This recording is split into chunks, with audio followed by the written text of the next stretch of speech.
它是美日争夺瓜达尔卡纳尔的第3次大规模海战，它打破了日本海军夜战无敌的神话。它不仅使美国海军一雪前耻，还为美军随后的瓜岛海战打下了基础。它就是艾斯帕恩斯角海战。做视频不易，求观众老爷们点个赞，小编跪谢。1942年，随着萨沃岛海战和东所罗门群岛海战的结束，美日双方虽然暂时战至1-1，但是瓜岛局势对于日军而言依然严峻。随后，日方大本营为了继续支援瓜岛战事，便计划在10月初再次运兵。而此时，由于亨德森机场的美军航空队对半径320千米范围内的制空和制海权有着绝对控制，使得盟军虽然掌握着瓜岛的白昼，但是因为有着充足的夜战经验，加之美军刚刚经历过萨沃岛惨败，导致瓜岛黑夜的控制权却牢牢被控制在日军手里。而日军也得以利用夜色掩护，发起了一项盟军称之为东京快车，日军则称为老鼠运输的运兵计划，即利用驱逐舰和巡洋舰等速度较快的舰只向瓜岛运送增援部队。但是为了增强瓜岛日军的进攻力量，日军便特意在本次运输计划中加上了日进号和千岁号水上飞机母舰，并同朝云号、从云号、夏云号、秋月号、白雪号和凌波号等6艘驱逐舰组成运输舰队，由成岛高嗣海军少将指挥。此外，还命令武藤村之海军少将率领青叶号、古英号、伊利号3艘重巡洋舰和吹雪号、初雪号2艘驱逐舰在内的支援部队进行护航。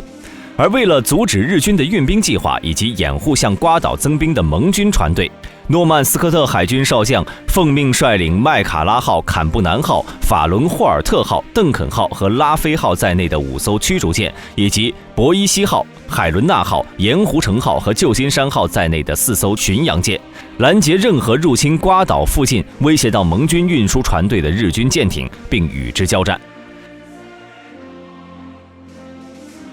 在10月11号上午8点，成岛输送部队从肖特兰岛出发前往瓜岛，武藤则于当天14点于肖特兰岛出发。16点7分，斯科特在获悉日军行动之后，随即开赴瓜岛海域，准备对日军运送部队进行拦截。晚上10点，美军舰队在接近瓜岛西北端后，派出了侦察机在萨沃岛、瓜岛和铁底湾上空巡逻侦察。而与此同时，日军运送部队也正在绕过瓜岛的西北角。但是巧合的是，由于两军之间有山峰阻隔，使得双方都没有发现对方。晚上10点33分，斯科特率领舰队在越过了艾斯佩兰斯海角之时，下令展开战斗阵型。晚上11点，在经过7个小时的航行之后，美军侦察机终于发现了位于瓜岛边界的日军输送部队。而斯科特则在收到情报之后，做出了后续还会有更多日军舰艇到来的判断，下令继续向萨沃岛以西前进。晚上11点30分，武藤舰队在刚驶出最后一片暴风雨区域后，便被海伦娜号和盐湖城号的雷达所发现。但是由于日军舰只没有装备雷达，所以对于美军的行动一点都不知道。晚上11点43分，在一系列巧合之后，青叶号的观察员终于发现了斯科特的舰队，但武藤却认为那是日军船只，还向对方发出了识别闪光信号。晚上11点46分，因为美军联络出错，海伦娜号随即在没有明确的情况下对武藤舰队开炮，而正在等待回复的青叶号随即被美军重创，不仅战队司令部全灭，还致使武藤本人重伤昏厥，其部下急忙下令青叶号后撤。晚上11点58分，前来掩护的日军古英号在被美军重创后，随即失去了战斗力。而在1300米以外，正在与青叶号一起右转的吹雪号，则在恰好成为距离美军最近一艘日舰的同时，还因此遭到了美军舰队的集中攻击。吹雪号也在被重创后不久沉没。而美军的法伦霍尔特号则在混战之中意外地夹在了美日炮火之间，因此被美日舰艇击伤，只得自行脱离交叉火力区域。而在此之后，斯科特在得知日军舰队试图逃离战场后，急忙下令收缩队形，追击日舰。10月12号凌晨时分，日军的伊利号同美军的博伊西号、盐湖城号再次爆发激战。伊利号以自身轻伤的代价重创了博伊西号，击伤了盐湖城号。凌晨16分，斯科特下令转向，企图继续追击逃窜的日军舰队，但是最终还是没能追上。凌晨20分，斯科特鉴于此时的海战已经完全平息，随即下令重整队形，脱离战斗。艾斯帕恩斯角海战至此以美军的胜利宣告结束。海战结束后，美军早前脱离战场的博伊西号在自行修复后回归了斯科特舰队，邓肯号则因火势无法控制，最终在10月13号在萨沃岛以北9.7千米处沉没，其中48人阵亡，195人幸存。此外，值得一提的是，就在美军搜救邓肯号落水舰员的时候，他们遇到了100多名吹雪号的舰员。这些日军舰员起初拒绝接受美军的救助，但是在海中挣扎1天过后，终于不再抵抗，并且被美军俘虏。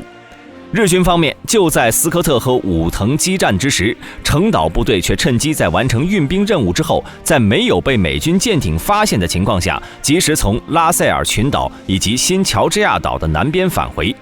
武藤舰队则不仅指挥官重伤身亡，其古鹰号因损伤过重，最终在萨沃岛西北35千米处沉没。而城岛为了支援武藤舰队所派出的白雪号、从云号、朝云号和夏云号，其中夏云号被美军舰载机击沉，从云号则在受损严重后被日军自行击沉。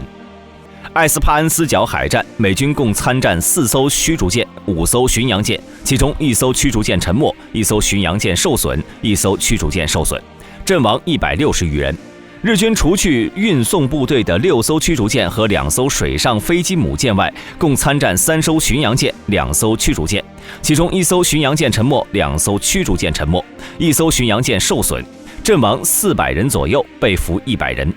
从双方伤亡上来看呢，虽然此次美军取得的战果不大，但是对于经历过一次惨败的美军来说，这已经是很不容易了。因为早前在萨沃岛惨败之后，斯科特在面对士气大损和深知日本海军夜战无敌的情况下，率领舰队为进行夜间对攻积极备战，并且多次进行实战演练，可以说是卓有成效。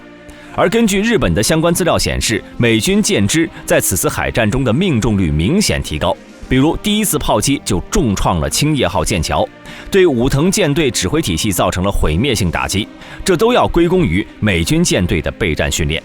也正是因为有了较为充足的战前准备，才能让美军赢得此次胜利。不仅一雪前耻，还为士气低迷的美军舰队注入了一剂强心针。虽然美日双方在此次海战中均处在一片混乱之中，但是可以肯定的是，美军不仅首次在夜战中战胜了日本，还终于打破了日军夜战不败的神话。